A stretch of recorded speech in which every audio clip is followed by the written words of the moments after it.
Math class 9 अध्याय 4 start हो गया है। दो चर वाले रैखिक समीकरण, linear equation in two variable. तो चलिए देख लेते हैं पार्ट 4 अध्याय 4 का मैथ प्रश्नावली 4.1। तो इस चैनल पर जो नया है या जो 10th का बच्चा इस चैनल को देख रहा है तो सब्सक्राइब कर ले, क्योंकि इसके बाद अक्टूबर से क्लास 10th का मैथ स्टार्ट होगा राजीव प्रकाशन, और उसके बाद मैथ RD शर्मा और मनोहरे का मैथ क्लास 10th का पढ़ाया जाएगा। तो चलिए स्टार्ट करते हैं ये क्लास 9 का वीडियो।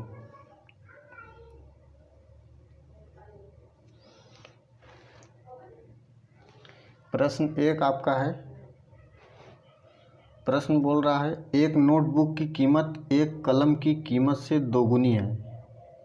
तो इस कथन को निरूपित करने के लिए दो चर वाले रैखिक समीकरण लिखिए। पहले देख लेते हैं दो चर वाले रैखिक समीकरण किस प्रकार होते हैं, या दो चर के रैखिक समीकरण का व्यापक रूप जो होता है ax plus by plus C is equal to 0। इस रूप में हमको बनाना है।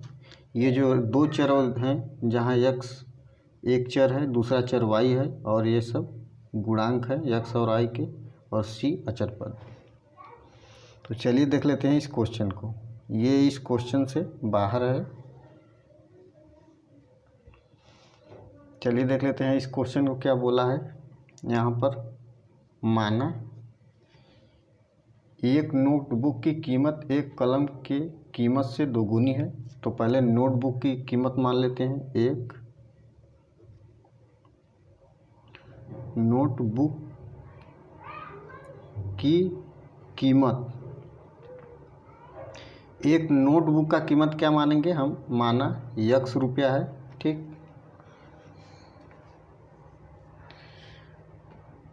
एक कलम की कीमत से दोगुनी है, तो एक कलम की कीमत भी मान लेते हैं, तथा एक कलम की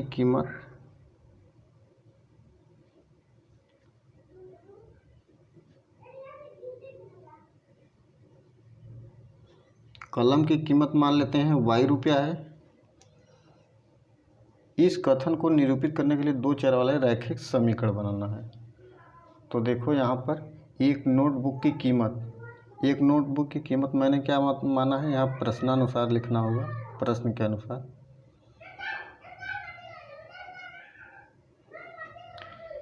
एक नोटबुक की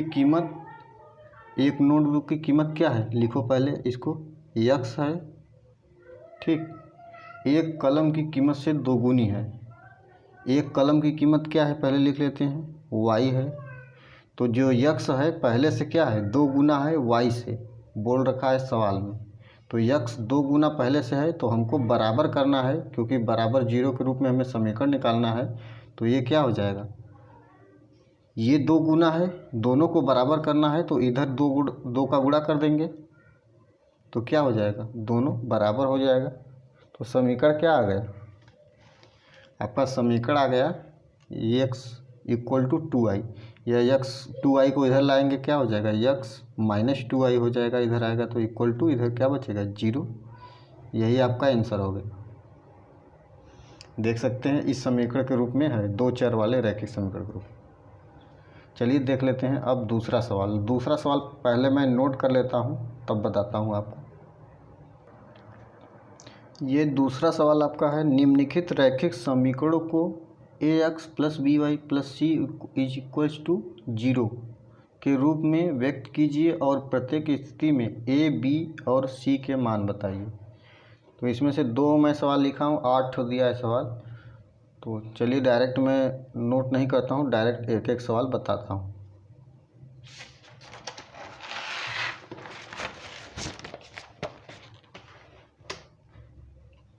प्रश्न 2 का पहला सवाल है, 2x plus 3y is equal to 9.35 के ऊपर बार है। बार का मतलब ये बार बार 5 5 आ रहा है। तो इसको हम तुलना करते हैं किससे? तुलना करते हैं व्यापक समीकरण ax plus B Y plus C equal to 0। ऐसा रूप बनाओ पहले इसको। ऐसा बनाने के लिए ये पहले इधर लाएंगे तो क्या हो जाएगा 2x प्लस 3y, ये इधर आएगा तो माइनस हो जाएगा 9.35 के ऊपर बार इक्वल टू 0। इसमें हमको निकालना है a, b और c का मान। तो देखो a के स्थान पर क्या है 2, b के स्थान पर क्या है यहाँ 3 और c के स्थान पर ये पूरा माइनस से 9.35। तो तुलना करेंगे तो a इक्वल टू क्या आ जाएगा 2, और यहाँ देखो इससे तुलना करो इसको तो b इक्वल टू क्या है 3 है प्लस का, और c इक्वल टू क्या है, c के जगह पर माइनस 9.35 बार। दूसरा सवाल है, दूसरा इसमें एक सवाल है x minus Y by 5 minus 10 equal to 0। तो इसको हम तुलना करते हैं ax plus B Y plus C equal to 0 से और निकालते हैं a b c का मान। तो यहाँ देखो इसको इस टाइप का है तो इसको बनाने की ज़रूरत नहीं है। यहाँ पर तुलना करने पर क्या आएगा a इक्वल टू क्या आएगा, यहाँ देखो इस प्रकार भी हम उसको लिख सकते हैं। a का गुणांक कुछ नहीं है तो 1 लिख सकते हैं, 1 गुणे x माइनस यहाँ लिख सकते हैं 1/5 इंटू वाई और माइनस 10 इक्वल टू 0। अब इससे तुलना करो a इक्वल टू क्या है 1, b इक्वल टू क्या है, b के जगह पर देखो माइनस 1/5 है तो b इक्वल टू माइनस 1/5 और c के जगह पर क्या है माइनस 10। चलिए देख लेते हैं तीसरा सवाल। इसमें तीसरा सवाल है minus 2x plus 3y equal to 6। तो इसको हम पहले ax plus B Y plus C के रूप में लिख सकते हैं। ax plus B Y plus C equal to 0 के रूप में बनाएंगे तो क्या हो जाएगा 2x माइनस है प्लस 3y, इसको इधर लाएंगे तो माइनस 6 इक्वल टू 0 हो जाएगा। देखो अब तुलना करने पर क्या आएगा, तुलना करने पर यहाँ लिखना होगा व्यापक समीकरण से तुलना करने पर क्या आएगा, a के जगह क्या है a इक्वल टू माइनस 2 है, b इक्वल टू 3 है और c इक्वल टू माइनस 6। चलिए देख लेते हैं चौथा सवाल। चौथा सवाल है x is equal to 3y। तो इसको ax plus B Y plus C के रूप में बनाने के लिए इसको इधर लाएंगे। यहाँ पर देखो c नहीं है, c को क्या मानेंगे 0, x माइनस 3y हो जाएगा इक्वल टू 0। तो इसको ऐसे लिख सकते हैं कुछ ax plus B Y plus C के रूप में लिखेंगे तो क्या हो जाएगा x minus 3y, x into 1 लिख लो, माइनस 3y या माइनस 0 या प्लस 0 इक्वल टू 0 लिख सकते हैं क्योंकि इसमें 0 जुड़ेगा तो कोई दिक्कत नहीं है। अब यहाँ पर तुलना करने पर क्या है, a के जगह क्या है 1, b के जगह क्या है माइनस 3, c के जगह क्या है 0। चलिए देख लेते हैं पाँचवा सवाल। पाँचवा सवाल है 2x equal to minus 5y। इसको हम बनाएंगे पहले ax plus B Y plus C equal to 0। ये व्यापक समीकरण है दो चरों का, जो मैंने पहले ही प्रश्न में बता रखा है।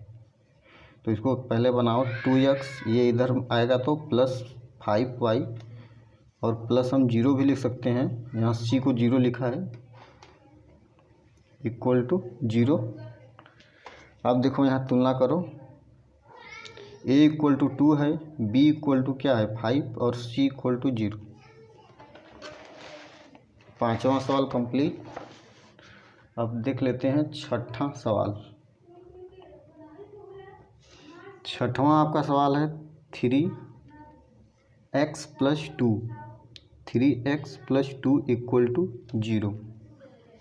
तो यहाँ पर देखो तुलना करते हैं ax plus B Y plus C equal to 0। अब देखो ax,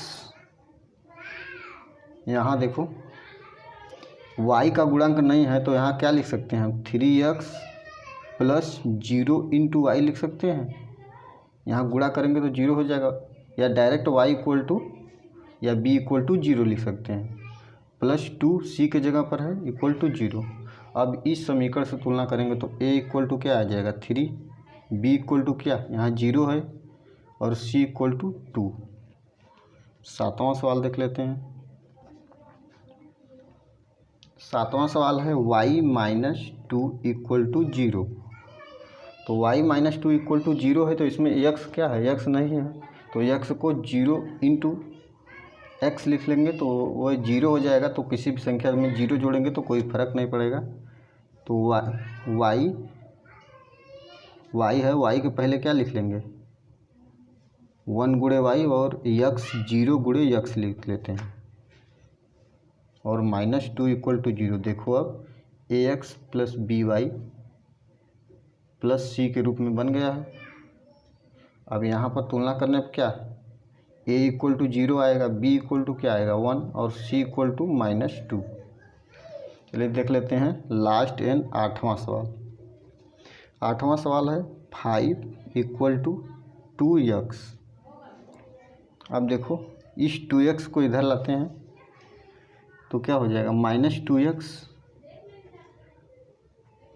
और प्लस में y नहीं है तो y को 0 × y लिख सकते हैं, और प्लस इधर 5 है = 0। तो इसको तुलना क्या करेंगे, ax + by + c = 0 से तुलना करेंगे तो a के जगह पर देखो क्या है -2 है, b की जगह पर क्या है 0 है, c की जगह पर क्या है +5। और इसको इस प्रकार भी कर सकते हो, जैसे कि देखो इसको ऐसे लिख सकते हो 2x + 5, नहीं 2x = 5 लिख सकते हैं। तो ये 2x, ये 5 इधर जाएगा तो -5 हो जाएगा। उसको पहले हम लिख लें y वाला 0 × y, और -5 = 0। इस प्रकार लिखेंगे तो a का मान क्या आ जाएगा 2, b का मान 0, और c का मान -5। ये दोनों सही।